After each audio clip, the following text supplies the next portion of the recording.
Hello dear student, tech Krishnakaran channel में आपका स्वागत है। दोस्तों, आज हम संख्या पद्धति का पहला चैप्टर पढ़ेंगे, जिसमें एक धन पूर्णांक की संख्या आती है। जो प्राकृतिक संख्याएं होती हैं, जो प्राकृतिक संख्याएं होती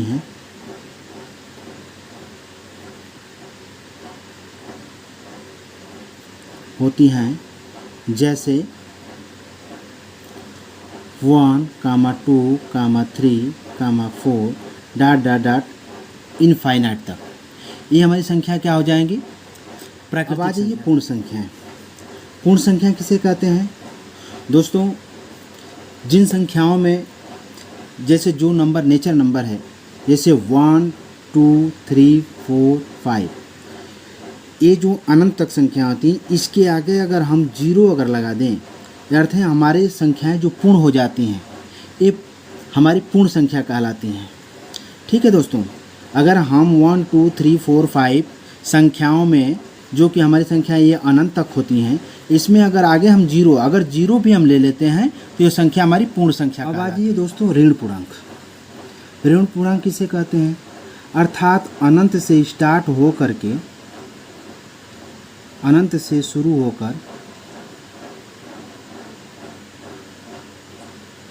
होकर ये संख्याएं माइनस की तरफ बढ़ती हैं, तो इसे ऋण पूर्णांक करते हैं।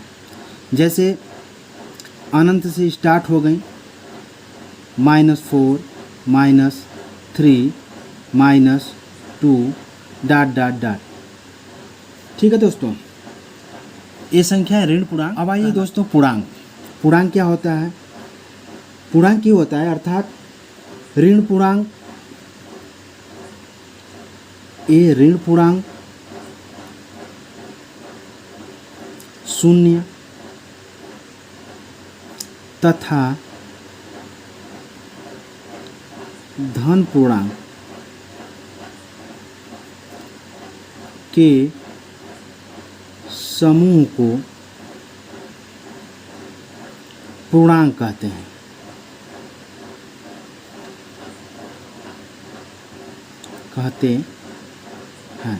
दोस्तों, ऋण पूर्णांक अर्थात मान लीजिए -4, -3, -2, -1, माइनस से स्टार्ट होकर के फिर 0, फिर 1, 2, 3 डॉट डॉट डॉट, ये संख्याएं जो होती हैं पूर्णांक कहलाती हैं। ठीक है दोस्तों। अब आइए दोस्तों, सम संख्या किसे कहते हैं? सम संख्या किसे कहते हैं? अर्थात 2 से विभाजित होने वाली संख्या। 2 से विभाजित होने वाली संख्या सम संख्या कहलाती हैं।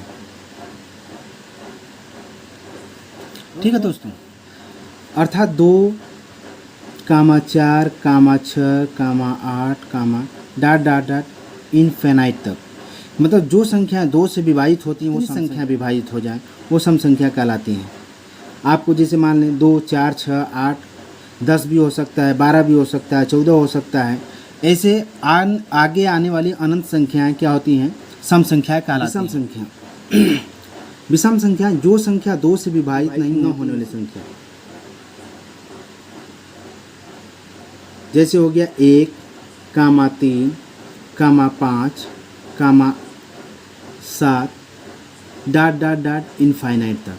अर्थात जिस संख्या में 2 से भाग न जाए वो संख्याएं विषम संख्या कहलाती हैं। देखिए भाज्य संख्या, जो संख्याएं स्वयं तथा 1 के अतिरिक्त अन्य किसी भी संख्या से विभाजित हो उन्हें भाज्य संख्या कहते हैं।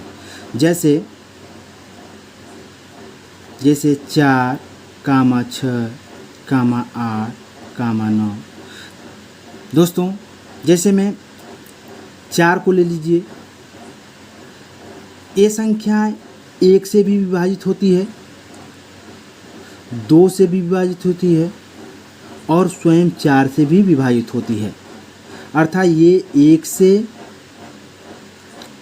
2 से और स्वयं 4 से भी विभाजित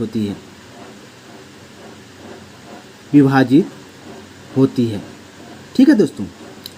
6 ले लीजिए, 6 1 से भी विभाजित होगी, 2 से भी विभाजित होगी, 3 से भी विभाजित होगी और स्वयं 6 से भी विभाजित होगी। 6 1 से भी, 2 से भी, 3 से भी और स्वयं 6 से भी विभाजित होती है, ठीक है ना दोस्तों। ऐसी संख्याएं भाज्य संख्याएं कहलाती हैं। अब देखिए दोस्तों, अभाज्य संख्या। अभाज्य संख्या अर्थात जो संख्याएं स्वयं एवं 1 के अतिरिक्त अन्य किसी भी संख्या से विभाजित नहीं हो पाती है, उन्हें अभाज्य संख्या कहते हैं दोस्तों। जैसे आपका हो जाएगा 2, 3, 5, 7, 11। देखिए दोस्तों, ये कैसे 2 अर्थात 1 और स्वयं जो 2 संख्या है, 1 से और 2 से, स्वयं 2 से विभाजित हो, अन्य तीसरे संख्या से किसी से विभाजित नहीं होगी। और दूसरी संख्या आपका हो जाएगा 3, जो 3 जो है स्वयं 1 से और 3 से विभाजित होगी, ठीक है दोस्तों। और 5 भी उसी तरह है, 1 और 5 से ही विभाजित होगी, किसी तीसरी संख्या से विभाजित नहीं होगी। 7 भी उसी तरह है, 1 और 7 से विभाजित होगी। दोस्तों हमारे कहने का मतलब ये है कि ये संख्याएं स्वयं और 1 से विभाजित होगी। ये संख्याएं अभाज्य संख्या कहलाती हैं, जो स्वयं और 1 से विभाजित होगी और तीसरी संख्या से किसी से विभाजित। दोस्तों आप आ जाइए परिमेय संख्या। P/Q के रूप में लिखी जा सकने वाली संख्याएं, जितनी भी संख्याएं थी जो P/Q के रूप में लिखी जा सकती हैं, वे परिमेय संख्या कहलाती हैं। जहां P और Q दोनों पूर्णांक हों, अर्थात शून्य नहीं होना चाहिए। अर्थात जो एक Q भी है, Q शून्य के भी बराबर नहीं होना चाहिए। ये संख्याएं ऐसी जो जितनी भी संख्याएं वो परिमेय संख्याएं कहलाती हैं। जैसे में आ जाइए, जैसे आपका हो जाएगा 5 हो जाएगा, 7 हो जाएगा, 22/7 भी हो सकता है और 7/9 भी हो सकता है, ठीक है दोस्तों। अर्थात ये तो P/Q के रूप में है, इनके बटे में 1 भी लिख सकते हैं, इसलिए ये संख्याएं परिमेय संख्याएं। अब आइए दोस्तों अपरिमेय संख्याएं। अपरिमेय संख्याएं अर्थात जिन्हें P/Q के रूप में न लिखा जा सके, जिनको हम P/Q के रूप में बटे के रूप में न लिख सकते हैं, उन्हें अपरिमेय संख्या कहते हैं, ठीक है दोस्तों। जैसे में आ जाइए, जैसे में पाई हो गया, ठीक है, √2 हो गया और √3 हो गया, ठीक है। और दोस्तों -√2 हो गया, -√3 हो गया, ठीक है दोस्तों, -√5। ऐसी संख्या जो बटे के रूप में न लिखा जा सकते, इसको हम अपरिमेय संख्याएं कहते हैं। आज के लिए इतना ही काफ़ी दोस्तों, मिलते हैं अगले वीडियो में।